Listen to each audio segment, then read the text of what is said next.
आपका astrology chart बहुत clearly बता सकता है कि आपको मोक्ष मिलेगा या नहीं मिलेगा। अच्छा। कुछ प्लैनेट्स की ऐसी प्लेसमेंट्स होती हैं जहाँ से आपको पता चल सकता है, आपके 12वें घर से पता चल सकता है कि मोक्ष के क्या चांसेस हैं। हम सब यहाँ पे एक स्कूल की तरह आते हैं, हर बार जन्म लेते हैं, कुछ ना कुछ सीखते हैं, जाते हैं, कुछ सीख पाते हैं, कुछ नहीं सीख पाते, फिर उसको वापस आके सीखते हैं। जब तक वो साइकिल ख़त्म नहीं हो जाता, एक आत्मा को कोई हक नहीं है कि वो मोक्ष को प्राप्त हो जाए। कहने का ये मतलब है कि ये हो ही नहीं सकता जब तक आपके सारे लेसन्स लर्न नहीं हो गए।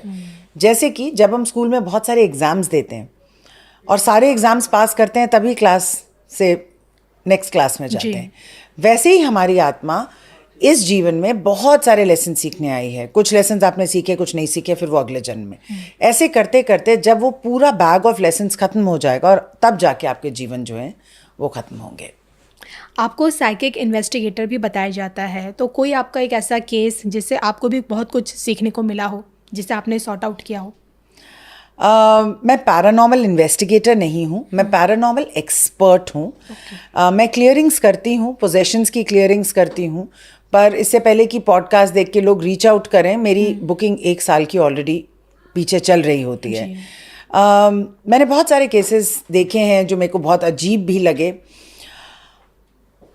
पैरानॉर्मल लेवल पे पोजेशंस जो हैं वो काफ़ी होती हैं। एक लेडी है मेरी, क्लाइंट है, यूएस में बेस्ड है, उसके पेरेंट्स बॉम्बे में बेस्ड हैं। उस लेडी के ऊपर उसके एंसेस्टर्स की आत्मा ने उसको पोजेस किया हुआ है। लोग सोचते हैं कि कोई बाहर की चीज़ हमें पोजेस करेगी। जी। उसके केस में उसके एंसेस्टर्स, उसके जो पूर्वज हैं, उन्होंने ही उसको कैप्चर किया हुआ है। तो ये जो गर्ल थी, जो लेडी थी, पिछले जन्म में वो 3 भाइयों का एक पार्ट थी और ये सबसे छोटा भाई थी और इसके ऊपर 2 भाई थे और पेरेंट्स थे। जो पेरेंट्स और 2 भाई थे वो बहुत अच्छे थे, धर्म कर्म को मानते थे, वगैरह वगैरह सब कुछ करते थे।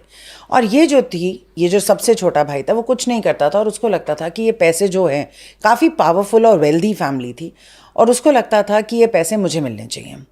तो कुछ ना कुछ करके उसने पॉइजन करके पहले तो अपने पेरेंट्स को मरवा दिया। उसके बाद जो बड़ा भाई था उसके साथ बहुत अच्छी दोस्ती करके वो दोनों एक तरफ हो गए और बीच वाला जो भाई था उसके अगेंस्ट करवा के उसको गुंडों से मरवा दिया। अब एक ही भाई रह गया, पेरेंट्स भी गए, वो वाला भाई भी गया, अब एक ही भाई रह गया। उस भाई की वाइफ के साथ इलिसिट अफेयर करके उसके थ्रू चाय में डाल के, पानी में डाल के स्लो पॉइजन, ताकि अब ये तो नहीं कह सकते पेरेंट्स भी पॉइजन हो गए तो फिर इन्वेस्टिगेशन शुरू हो जाएगी। बहरहाल उन सबको हटवा दिया और जिस लेडी के थ्रू ये सब करवाया था, जो बड़े भाई की वाइफ थी, उसको फाइनली कुछ भी नहीं दिया। वो लेडी एक तांत्रिक के पास गई जिसने इन्हीं भाइयों की स्पिरिट को कैप्चर किया एंड लाइफ आफ्टर लाइफ ये उन स्पिरिट्स को लेके आ रही है और वो स्पिरिट्स उसको छोड़ने को तैयार नहीं है। यहाँ पे मैं आपका एक बहुत इंटरेस्टिंग आपको एक कॉन्सेप्ट बताती हूँ जो बहुत सारे लोग नहीं बताते। लोगों को लगता है कि अगर किसी की मृत्यु हो गई तो उसका पोजेशन भी साथ ही खत्म हो जाएगा, लेकिन अगर एंसेस्ट्रल कर्सेस को बांधा जाए पोजेशन के साथ तो ये पीढ़ी दर पीढ़ी आप एंटिटी अटैचमेंट्स को अपने साथ हर जन्म में लेके आ सकते हो। अब फाइनली ये सोल हमारे पकड़ में आई है और हम उससे ये केस 6-7 महीने से चल रहा है और वो लेडी यूएस में बेस्ड है। कभी वो रिहैब जाती है क्योंकि वो इतनी अजीब बातें करती है कि डॉक्टर को लगता है कि उसको कोई मेंटल प्रॉब्लम है। जब वो रिहैब जाती है वो बिल्कुल ठीक हो जाती है, वो ऐसी कोई बातें ही नहीं करती। अब वो जो स्पिरिट्स हैं हम उनको धीरे धीरे माफ़ी मांग के, फॉरगिवनेस के थ्रू, इस लेडी के जो पेरेंट्स हैं वो माफ़िया मांग रहे हैं, इसके थ्रू और कुछ मंत्र चैंटिंग और साधनास के थ्रू आई वुड से 60% मान गई है वो स्पिरिट। देखिए, जो स्पिरिट आपके पास लाइफ आफ्टर लाइफ आएगी वो सिर्फ आपकी ज़ोर ज़बरदस्ती से नहीं जाएगी, उसको कहीं ना कहीं एग्री करना पड़ेगा। आपने भूल भुलैया 3 देखी होगी जिसमें एंड में वो फॉरगिवनेस के थ्रू सोल को रिलीज करते हैं क्योंकि फॉरगिवनेस इज लव। तो ये सबसे टफ केस था मेरे लिए क्योंकि मैंने अभी तक जो केसेस देखे हैं वो इसी जन्म के हैं। जन्मों जन्मों से एक आत्मा आपको छोड़ नहीं रही है। वो तांत्रिक भी मर गया लेकिन वो आत्मा अटैच हो गई तो वो अब नहीं छोड़ रही है, तो बिल्कुल डिस्ट्रॉय कर देना चाहती है। तो ये मेरा एक सबसे टफ केस था। जहाँ तक पैरानॉर्मल एक्सपीरियंसेस की बात है, मैंने बहुत सारी आत्माएं देखी हैं, भूत चुड़ैलें, बहुत कुछ देखा है, लेकिन मैं आपको एक अलग इंसिडेंट बताती हूँ। मैं और मेरे फ्रेंड्स ऋषिकेश जा रहे थे बाय कार, और रात का टाइम था, और नहीं, ऋषिकेश से आ रहे थे जी। रात का टाइम था, और गूगल जैसे सबसे छोटा रास्ता दिखाता है। मेरे काफ़ी केसेस ऐसे ही होते हैं गूगल देख देख के, 5-6 तो हो चुके हैं अब तक। और हम लोग किसी, हमने छोले भटूरे वाले का, वहाँ पे कोई एक फेमस, वहाँ पे सात्विकत मेरठ में कोई एक दिल्ली छोले भटूरे या कोई एक फेमस शॉप है, हमने उसका एड्रेस लगाया, और वो ले गया हमको रात को 9 बजे एक शमशान घाट में। रास्ता अब समझ ना आए, you can't go wrong with Google. फिर कैसे पहुंच गए हम वहाँ नहीं पता, पहुंच गए। और बीच बीच में ना जब नेट चला जाता है तो गूगल भी चला जाता है, आप वंडर करते रहते हो कि अब कहाँ जाना है। तो ऐसी एक जगह पे जाके हम पहुंच गए।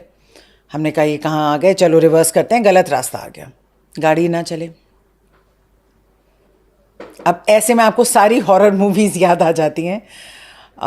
ना चले, और ये 2019 अप्रैल की बात है। किसी तरीके से हमने वहाँ से गाड़ी निकाली, ऐसे लग रहा था गाड़ी जम गई है। हमने कुछ मंत्रा चैंटिंग्स प्ले करी, तब तक ये पूरा कंफर्म नहीं था कि ये पैरानॉर्मल एक्टिविटी, ऐसे लगा कि गलत जगह पहुँच गए हैं। किसी तरीके से वहाँ से निकले, और हमें नॉर्मल रोड दिखाई दी। हमने कहा अब इस रोड को पकड़ते हैं। किसी से पूछा भैया कहाँ है, उसने कहा सामने ही है। सामने गए, आप मानेंगे नहीं, हमने कोई यू टर्न नहीं लिया, कोई सर्कुलर टर्न नहीं लिया, कोई गोल चक्कर नहीं काटा, हम उसी रोड पे चले और फिर वहीं पहुंच गए। आप मेंटली सोचिए कि आप एक जगह से निकले, आप सीधा जा रहे हैं, आप वापस उसी जगह पे कैसे पहुंच सकते हैं। पर हम फिर वहीं पहुंच गए। और इस बार जब हमने वहाँ से गाड़ी निकाली, मुझे नहीं पता आपने कभी कोई चुड़ैल देखी है या नहीं। जो मेरी फ्रेंड ड्राइव कर रही थी, उसके साथ ऐसे करके फ्लाई कर रही थी वो, वाइट कलर की। आपको दिख रही थी साहब? सबको दिख रही थी, मुझे नहीं दिख रही थी, हम Oh my सबको God. दिख रही थी। और वो एक मोमेंट था, क्योंकि लोग चिल्ला रहे थे, मैंने देखी थी, लेकिन ऐसे कोई नहीं देखी थी। बिल्कुल बाल उड़ते हुए और हाथ ऐसे करके, और वो हमारे साथ साथ फ्लाई कर रही थी। मैं कह रही थी प्लीज़, मतलब क्या। और उसके बाद याद आता है कि हमें सब कुछ आता है, शुरू किया जाए। फिर वहाँ से हमने शुरू किया हनुमान कवच से, और वो 1 मिनट में नहीं चला जाता है कि आधा पौना घंटा वो हमारे साथ फ्लाई करी। और जब तक वो फ्लाई करी, हम किस रोड पे थे ये हमें भी नहीं मालूम, ये उसे भी नहीं मालूम, लेकिन उसी के एरिया में फ्लाई कर रहे थे। फाइनली हमने रुद्र पाठ लगाया, हम सब ने किया। गाड़ी रोक भी नहीं सकते ऐसे में, आप सोचिए, गाड़ी भी नहीं रोक सकते।